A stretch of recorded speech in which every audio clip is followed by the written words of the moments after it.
ಆಮೇಲೆ ಕೈ ಹಿಂಗ ಕ್ಲೀನ್ ಆಗಿ ನೋಡ್ಕೊಳ್ಳೋಣ. ಈ ತರ ಬೆರ ಸಣ್ಣಗಳೆಲ್ಲ ಹಿಂಗೆ ತಿಕ್ಕೋಬೇಕು.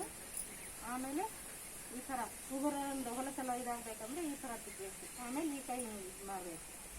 ಆಮೇಲೆ ಕೈ ಸಣ್ಣಗಳೆಲ್ಲ ತಿಕ್ಕೋಬೇಕು ಕ್ಲೀನಾಗಿ. ಆಮೇಲೆ ಎಬ್ಬೆರಳು ಇಲ್ಲಿ ತಿಕ್ಕಾಕಿದಾಗಲ್ಲ, ಆಮೇಲೆ ಇದನ್ನ ತಿಕ್ಕೋಬೇಕು. ತಿಕ್ಕೋಬೇಕು. ಆಮೇಲೆ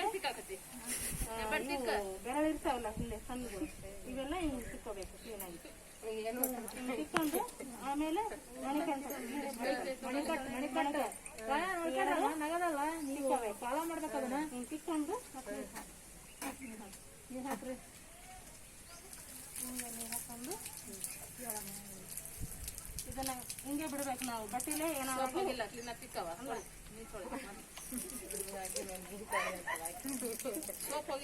ಹಂಗೆ ಬಟ್ಟೆಲೆ ಹೊರ್ಸ್ಕೋಬಾರ್ದು. ಹಿಂಗೆ ಕೈ ಇಟ್ಕೊಂಡು ಗಾಳಿಗೆ ಹೊರ ಹೋಗುತ್ತೆ. ಕೈ ಎಲ್ಲ ಸ್ವಚ್ಛ ಆಗಿರುತ್ತೆ. ಯಾವ ಬಟ್ಟೆಲೆ ಹೊರ್ಸ್ಕೋಬಾರ್ದು. ನೋಡಮ್ಮ, ಇದನ್ನ ಮಾಡೋದ್ರಿಂದ ಕೊರೋನಾ ಅಂತ ಮಾಡಕ್ಕೆ ಕಾಯಿಲೆ ಇದಾಗಲ್ಲ. ನೀವು ಎಲ್ಲಾರ ಹೋಗಿ ಬಂದ್ರು ಕ್ಲೀನಾಗಿ ಮಕ್ಕಳಿಗೆ ಊಟ ಅಡಿಗೆ ಮಾಡಕ್ಕಿಂತ ಮುಂಚೆ ಕ್ಲೀನಾಗಿ ನಾವು ತೋರಿಸಿದ್ರಲ್ಲ, ಈ ತರ ನೀವು ಹ್ಯಾಂಡ್ ವಾಶ್ ಮಾಡ್ಬೇಕು. ಅದರಿಂದ ರೋಗನ ಸತ್ತೋಗುತ್ತೆ. ಎಲ್ಲಿ ಹೊರಗಿನಿಂದ ಅಲ್ಲಿ ಇಲ್ಲಿ ಏನಾರ ಮುಟ್ಟಿರ್ತೀರಿ, ಬೇರೆ ಊರಿಗೆಲ್ಲ ಹೋಗಿ ಬಂದಿರ್ತೀರಿ, ಬಸ್ಸಲ್ಲಿ ಅಲ್ಲಿ ಇಲ್ಲಿ ಬಂದ್ಮೇಲೆ ಕ್ಲೀನಾಗ ಹ್ಯಾಂಡ್ ವಾಶ್ ಮಾಡೋದು.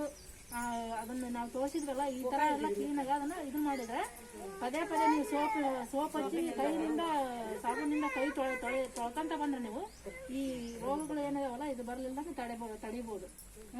ಮೇನ್ ಇದು ಪ್ರೋಗ್ರಾಮ್, ಇದು ಏನು ಪ್ರೋಗ್ರಾಮ್ ಮೇನ್ ಕೈ ತೊಳೆದ ನಿಮಗೆ ಇಂಪಾರ್ಟೆಂಟ್ ಇರೋದು. ನಿಮಗೆ ಊಟ ಮಾಡೋಕ್ಕಿಂತ ಮುಂಚೆ ಶೌಚಾಲಯ ಹೋಗಿ ಬಂದ್ಮೇಲೆ, ಹೊರಗಡೆ ಎಲ್ಲರ ಹೋಗಿ ಬಂದ್ಮೇಲೆ ಕೈಕಾಲು ಮುಖ ಈಗ ಹ್ಯಾಂಡ್ ವಾಶ್ ಮಾಡಿದ್ರಲ್ಲ, ಇದೇ ತರನ ಮಾಡ್ಬೇಕು ನೀವು ಪ್ರೊಸೀಜರ್. ಇದೇ ತರನ ನೀವು ಕ್ಲೀನ್ ಆಗಿ ಇದು ಮಾಡ್ತಂದ್ರೆ ನೋಡ್ಕೊಂಡ್ರಲ್ಲ, ಇದೇ ತರ ಮಾಡಿದ್ರೆ ಎಲ್ಲಾ ಕಡೆ ಎಲ್ಲಾ ಸಂಡೆಗೆ ಇರ್ತಕ್ಕಂಥ ವೈರಾಣು ಸತ್ತೋಗುತ್ತೆ.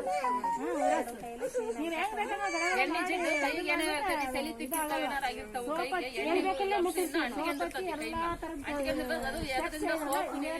ತರದ ಮಾಡ್ಬೇಕು ನೀವು.